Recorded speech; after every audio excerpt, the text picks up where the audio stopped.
SIPC RB போன்ற அரசு பணி தேர்வுகளுக்கு தயாராகி இருக்கிறீங்களா? உங்களுக்கான வீடியோ தான் இது. தீபகற்ப ஆறுகளை கிழக்கு நோக்கி பாயக்கூடிய ஆறுகளை இன்னைக்கு கிளாஸ்ல பார்க்கலாம். ஓகேங்களா? பார்க்கலாங்களா? மகாநதி சத்தீஸ்கர் மாநிலம் ராய்ப்பூர் மாவட்டம் சிகாவிற்கு அருகில் உற்பத்தி ஆகுதுங்க. சத்தீஸ்கர் மாநிலத்தில் ராய்ப்பூர் மாவட்டத்தில் சிகாவிற்கு அருகில் உற்பத்தியாகக்கூடிய ஆறு தான் இந்த மகாநதி. ஓகேங்களா? மகாநதியினுடைய நீளம் 851 கிலோமீட்டர். ஒடிசா மாநிலத்தின் வழியாக பாயக்கூடியதுங்க. இதனுடைய துணை ஆறுகள் ஸ்ரீநாத், டெலன், சந்து, சித்ரட்லா, கெங்குட்டி, நன். ஓகேங்களா? மகாநதியினுடைய துணை ஆறுகள் ஸ்ரீநாத், டெலன், சந்து, சித்ரட்லா, கெங்குட்டி, நன். ஓகேங்களா? கிழக்கு நோக்கி பாயக்கூடிய ஆறுகள் அனைத்துமே எங்கெங்க கடல்ல கலக்கும்? வங்காள விரிகுடா கடல்ல தான் கலக்கும்.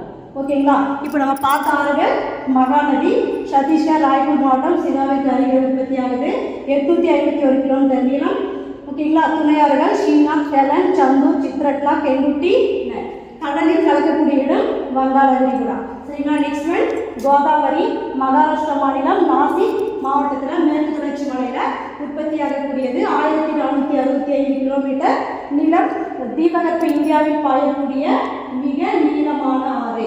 ஓகேங்களா? இந்த கொஸ்டின்ஸ் பாருங்க, ஆல்ரெடி நம்மளுக்கு ப்ரீவியஸ் இயர் கொஸ்டின்ல கேட்டிருப்பாங்க. தீபகற்ப இந்தியாவில் பாயும் மிக நீளமான ஆறுன்னு பார்த்தீங்கன்னா கோதாவரி ஆறு. விருத்த கங்கா என அழைக்கப்படுவது கோதாவரி ஆறு. 3.13 லட்சம் சதுர கிலோமீட்டர் வடிநிலத்தை கொண்டது. இதனுடைய துணை ஆறுகள் பூர்ணா, பெண்கங்கா, பிரணீதா, இந்திராவதி, தால், சாலாமி. ஓகேங்களா? கோதாவரி பெண்களுக்கு இந்த கோதாவரிங்கிற நேம் வைக்கிறீங்களா? அதே மாதிரி இந்த துணையார்களுடைய பெயரும் பாருங்க பெண்களுக்கு வைக்கிற பெயர் மாதிரி இருக்கும். ஓகேங்களா? பூர்ணா, பெண்கங்கா, பிரணீதா, இந்திராவதி, தால், சாலாமி. ஓகேங்களா?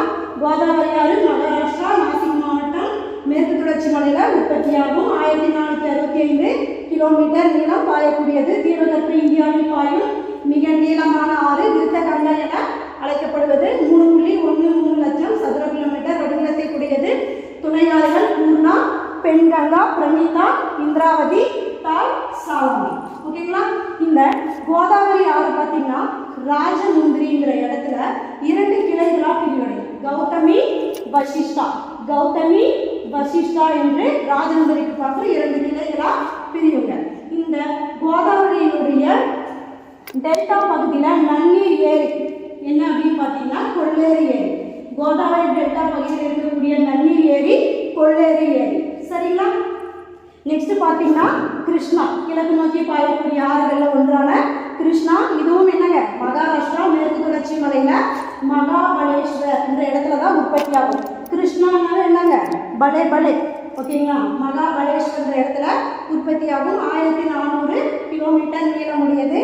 2.58 லட்சம் சதுர கிலோமீட்டர் வடிநிலத்தை கொண்டது. தீபகற்ப ஆறுகளில் 2வது பெரிய ஆறு. நம்ம எக்ஸாமுக்கு எதிர்பார்க்கக்கூடிய கொஸ்டின். தீபகற்ப ஆறுகளில் 2வது பெரிய ஆறுன்னு பார்த்தீங்கன்னா கிருஷ்ணா. இதனுடைய துணை ஆறுகள் அப்படின்னா நீர்மின் திட்டம் உருவாக்கியிருப்பாங்க இல்லையா? கோயிலா நீர்மின் திட்டம், பீமா, முசி, துங்கபத்ரா, இதெல்லாம் என்னங்க கிருஷ்ணாவினுடைய துணை ஆறுகள். ஓகேங்களா? கடல்ல கலக்கக்கூடிய இடம் ஆந்திர பிரதேசத்தின் வழியாக அம்சலா தேவி என்ற இடத்துல கடலில் கலக்குதுங்க. ஓகேங்களா? அடுத்து பார்த்தீங்கன்னா காவேரி. ஓகேங்களா? கர்நாடகாவில் குடகு மலையில் தலை காவேரி என்ற இடத்துல உற்பத்தி ஆகும். இதனுடைய நீளம் பார்த்தீங்கன்னா 2 விதமான டேட்டாஸ் இருக்கும். ஒரு இடத்துல 800 கிலோமீட்டர், மற்றொரு இடத்துல என்னென்னு கொடுத்துருப்பாங்கன்னா 850 கிலோமீட்டர் அப்படின்னு சொல்லியிருப்பாங்க. தென்னிந்தியாவின் கங்கை.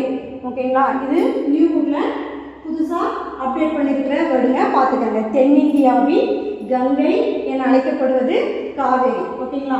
இது கர்நாடகாவில் பார்த்தீங்கன்னா 2 கிளைகளாக பிரியும். சிவசமுத்திரம், ஸ்ரீரங்கப்பட்டினம் அப்படின்னு சொல்லி பிரியும். அதுவே தமிழ்நாட்டில் திருச்சியில் என்னது கொள்ளிடம், காவேரி அப்படின்னு சொல்லி பிரியும். அதுவே தர்மபுரியில் பார்த்தீங்கன்னா ஒகேனக்கல் நீர்வீழ்ச்சியை ஏற்படுத்தும். கடலில் பார்த்தீங்கன்னா பூம்புகான்ற இடத்துல வங்காள விரிகுடா கடலில் கலக்கும். சரிங்களா? காவேரி கர்நாடகா குடகுமலை தலை காவேரிங்கிற இடத்துல உற்பத்தி ஆகும். இதனுடைய நீளம் பார்த்தீங்கன்னா 800 கிலோமீட்டர் அல்லது 850 கிலோமீட்டர்.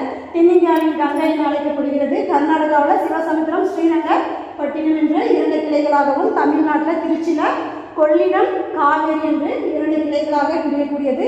தர்மபுரியில் ஒகேனக்கல் நீர்வீழ்ச்சியை ஏற்படுத்தும். அதுவே கடலில் கலக்கக்கூடிய இடம் பார்த்தீங்கன்னா பூம்புகார். இப்போ காவிரியின் குறுக்கே 2 அணைகள் கட்டியிருப்பாங்க. ஒன்று சேலத்தில் மேட்டூர் அணை, அதுவே திருச்சியில் கிராண்ட் அணைக்கட் அப்படிங்கிற கல்லணையை கட்டியிருப்பாங்க. இன்னைக்கு நம்ம கிளாஸில் தீபகற்ப ஆறுகளில் கிழக்கு நோக்கி பாயக்கூடிய ஆறுகள் வருங்களா? ஓகே, நெக்ஸ்ட் கிளாஸில் மேற்கு நோக்கி பாயக்கூடிய ஆறுகளை பார்க்கலாம். தேங்க்யூ.